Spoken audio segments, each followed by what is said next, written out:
ఇప్పుడు మనం చికెన్ బిర్యానీ ఈ బౌని మూత తీసినాం కదా, ఈ విధంగా పిండి మనం అతకబెట్టింది ఇది ఉంది కదా, ఇది తీసేయాలి మొత్తము.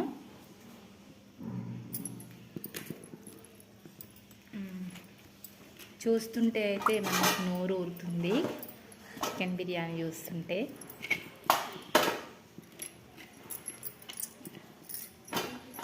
ఇప్పుడు మనం దీంట్లో అయితే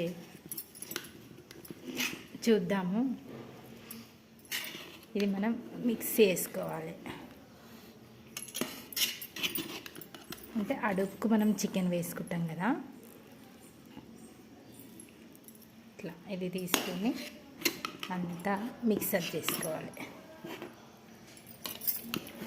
ఇట్లా మిక్స్ చేసుకుంటే ఈ మొత్తము కలిసిపోయింది. ఇగో ఇవైతే చికెన్ ముక్కలు సూపర్గా అయింది, చాలా బాగా అయింది. ఇక పిల్లలైతే ఆగడం లేదు, నాకు వేయి మమ్మీ అంటున్నారు.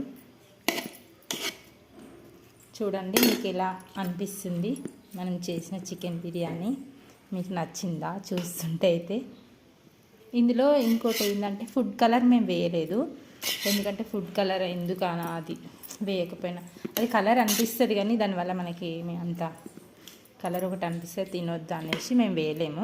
వేస్తే కూడా కొంచెం వేయచ్చు, కానీ మేమైతే వేయలేము. ఎలా ఉంది యశ్వంత్ అయితే ఆగలేడు. యశ్వంత్ అయితే వేయమంటే కొంచెం వేసాం, తింటా ఉండు, టేస్ట్ బాగుందని చెప్పిండు. ఈ విధంగా మేము చికెన్ బిర్యానీ అయితే చేసాము. మీకు నచ్చితే కనుక లైక్ చేయండి ప్రతి ఒక్కరు. Thank you friends.